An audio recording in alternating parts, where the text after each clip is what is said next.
good evening.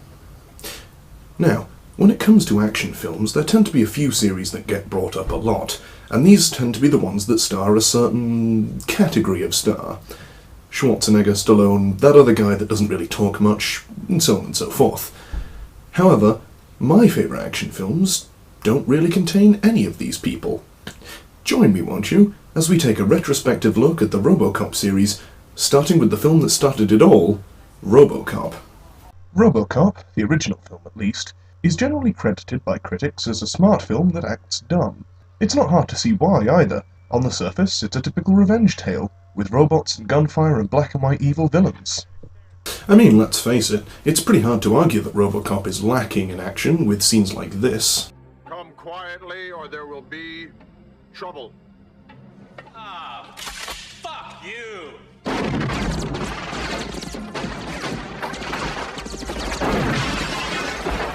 Or indeed, moments like this, the fantasy of every hard-right conservative who wants to come down hard on juvenile delinquency.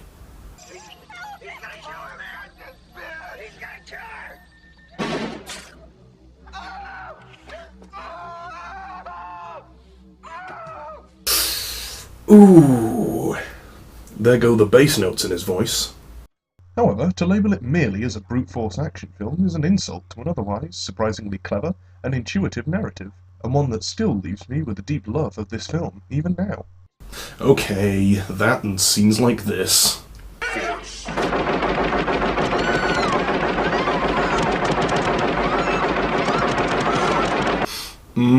Delicious. Anyway, let's dilly-dally no longer and delve right into why Robocop is such a good film. The plot is simple enough as plots go. Officer Alex Murphy is transferred to the police force in Old Detroit, and, due to some coincidences, finds himself chasing down the crime lord of that city, Clarence Boddicker. Unbeknownst to him, however, OCP, the company that funds and runs the police force, have deliberately put him in harm's way in order that he can be killed, which would allow them to use his body to make the lawman of the future, Robocop. As you can see, it's easy enough to follow on the surface of things. Let's take a closer look and see how it all pans out. This works, of course, otherwise there wouldn't be a film and we'd all be doing something dumb like sports or socializing or something. Robocop is put into action and immediately starts kicking ass and taking names.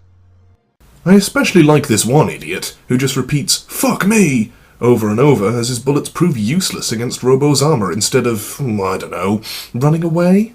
Of course, like all good action revenge tales, Murphy's gotta regain his memory at some point. In this case, doing it as he tries to stop one of the gangers that killed him from robbing this poor arsehole. And then all hell breaks loose. I mean, shit son. Robocop tracks down Boddicker and fights his way through a whole gangland army, vaguely stereotypical mafioso accents and all, just to get to him. Whew, Jesus! No wonder crime is down in Old Detroit. This guy's like Batman if you put armor on him. Eventually he figures out that the trail of corruption that led to his death leads all the way to the top. I'm not going to tell you any more, however. Why not? Well, because fuck you, go watch it yourself, you moocher. Anyway, you may recall me mentioning that Robocop was a simple action film on the surface. Now that I've changed my shirt, shaved, and brought in a special guest, let's look a little deeper at some of the themes that run through the film. Theme 1. Corporations and capitalism. Robocop, as some of the sharper Marxists amongst you might have noticed, has an underlying narrative.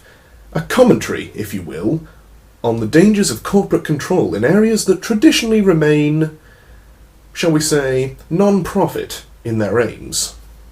In this case, the example provided is a privatised police force and the dangers therein. In an attempt to save money and generate publicity for other projects, OCP rush out not one, but two Cybercop programs, the Robocop program and ED-209. It's probably fair to say that both projects backfire rather badly, all things considered. Indeed, the 209 project fucked up so badly that it resulted in the Robocop program being given the go-ahead, and, well, I imagine you can see how a robot policeman with a quest for vengeance could be considered bad for the company image. Basically, Robocop's message, as I understand it anyway, is that although corporations and capitalist entities do bring in a lot of jobs and thus scale up the economy, and raise quality of life for everyone involved. At the end of the day, they're also out to make a profit, and thus their involvement with certain markets should be treated with a pinch of salt, if not outright caution. Or, as it became in later films, capitalism is bad. Theme 2, what it means to be human. Robocop also makes a big deal out of humanity, what it means to be human, and so on and so forth. Which, of course, is pretty understandable. I mean, take a look at the main character. Basically, Robocop starts off as a human, Alex Murphy, with a family of his own and a life outside his work. This is all robbed of him, and he becomes Robocop, something that OCP can tout to the media and market as whatever they want him to be. Of course, I'm just a nerd with an opinion. Let's see what OCP's official representative has to say on the matter. Well, he signed the release forms when he joined the force. He's legally dead. We can do pretty much what we want to. Therefore, it's easy to see why Robocop's plot has been argued to be not only a cautionary tale about the overuse of privatization, but also a documentation of the protagonist's struggle to rebuild his life and ultimately reclaim his basic humanity, something that he arguably gets in the final closing lines of dialogue in the film. Nice shooting, son. What's your name? Murphy. Indeed, it seems like there's a lot of stuff that I actually missed the first time I saw the film. Paul Verhoeven, I think that's how you pronounce his name, who directed the film, has gone on record as stating that a lot of the violent scenes actually contain a lot of Christian metaphor. For example, the scene in which Murphy is shot to death, he is shot through the palms of the hands in a metaphor of stigmata. Admittedly, some of that symbolism seems a little contrived to me. However, I'm willing to give him the benefit of the doubt, because it's always nice to see directors make effort when it comes to violence and not just slap in gore for gore's sake. Something, incidentally, that quite a few modern-day horror film directors could learn. Besides, guys, who doesn't love a film in which clever under-narratives like that are also combined with kick-ass action scenes like this? Monitor, you are under arrest. You have the right to remain silent. Fuck you! That's the stuff. But seriously, on most levels, Robocop is a really, really good movie. As an action film, it delivers where an action film should. It has a simple-to-follow yet strong story, likeable main characters, and memorable villains, with well-shot action film scenes and shootouts to go with it. And if you like your films to have an intellectual streak, well, Robo delivers there too. As mentioned above, there are at least 2 subtle themes running throughout the film, and that's not counting the themes of media gentrification, corruption, and holy resurrection that I completely skimmed over. Considering the sheer level of themes that I just mentioned, there should be more than enough there to satisfy even the most pretentious of film aficionados. Well, as good as the first film was, next time we'll be looking at its sequel, a film that came so close to matching its predecessor, but lost its way somewhere.